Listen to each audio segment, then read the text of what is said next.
I know it's hard being a woman, but there's a coldness that you have to accept when you're a man.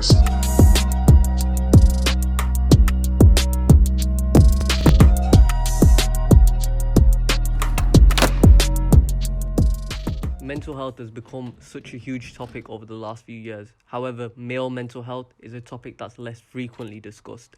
This seems ironic considering that a huge 74% of all suicides in the UK are male, a shocking statistic which sadly is not a new trend. Although it seems that as much as we are moving forward as a society, becoming more open-minded towards issues such as body image, sexuality and gender, some of us still find it hard not to laugh when a man shows some level of emotion. Mental health and well-being may firmly be on the corporate agenda, but it is rare for men's mental health to be a focal point in workplace initiatives. If we don't do more to talk about men's mental health specifically, we can only be encouraging the suicide trends to continue as they are, and men will continue to feel uncomfortable talking about their emotions and struggles because of fears of being laughed at, or perhaps more seriously, fearing that there is a threat to their masculinity. Stigmas against male mental health are still so prevalent due to toxic masculinity in the workplace and result in billions of pounds in lost revenue when not addressed and dealt with properly. 49% of workers who participated in a 2019 study said that they contemplated leaving their job due to workplace culture, and 66% of workers say their managers set the culture.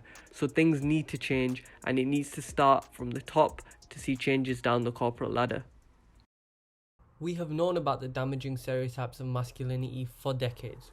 In 1998, clinical psychiatrist Dr. William Pollack details in his book Real Boys of the phenomenon he calls the boy code, a set of unwritten yet unavoidable rules that are imprinted on boys' thinking from birth.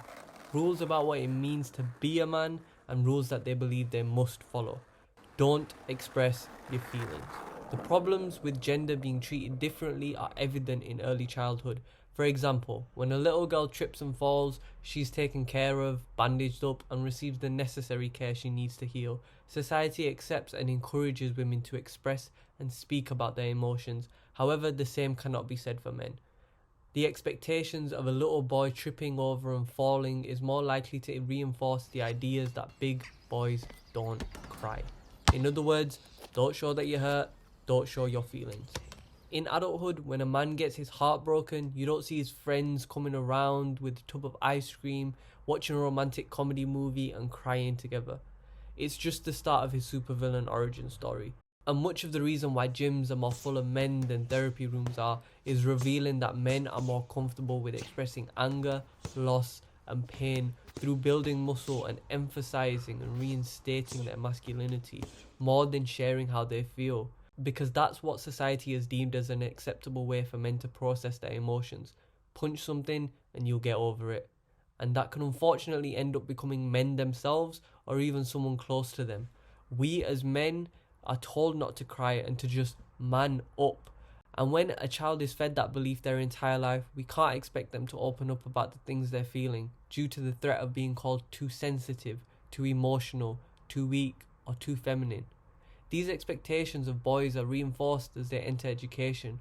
Boys who are raised in an environment that do not allow them to be their authentic selves fare a lot worse in their academics, as more energy is invested in maintaining a macho image than the actual learning opportunities. Statistics show that fewer boys are attending university and that master's degrees are pursued in favour of women at 59%. So what does that say about today's men? Issues in the classroom bleed into adult life in the office. Just as there are boys who don't participate in classroom discussions because they don't want to be seen as a nerd or even resort to bullying those boys that do try and put in effort, this can continue in the workplace as men who could contribute to a toxic work environment for themselves and other colleagues through perpetuating ideas of sexism amongst other unacceptable behaviours in the office, such as not asking for help or putting others down.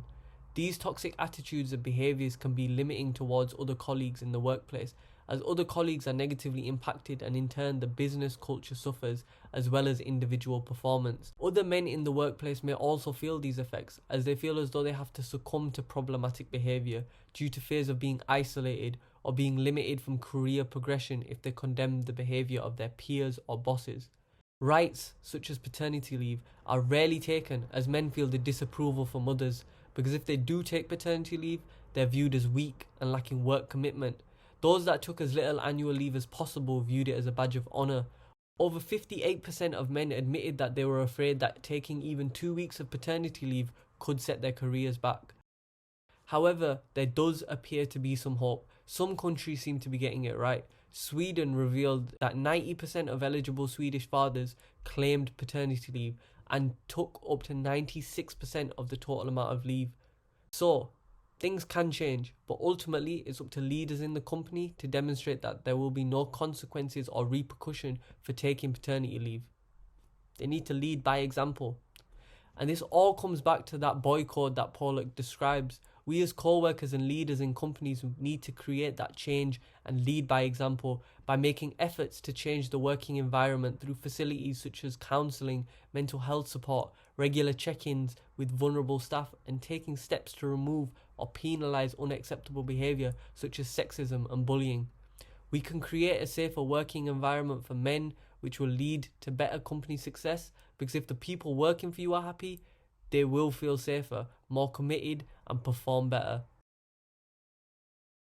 As Men's Health Week is this week, I hope every man watching this knows they're not alone. I hope you have a safe space, whether it be a close loved one, a therapist, a gaming buddy, whatever you find helps you, keep doing it. And if you don't feel as though you have anyone to talk to, there are charities listed below. All of them do great work in the area of men's mental health, and please remember that vulnerability does not equate to weakness, and that you are never on your own.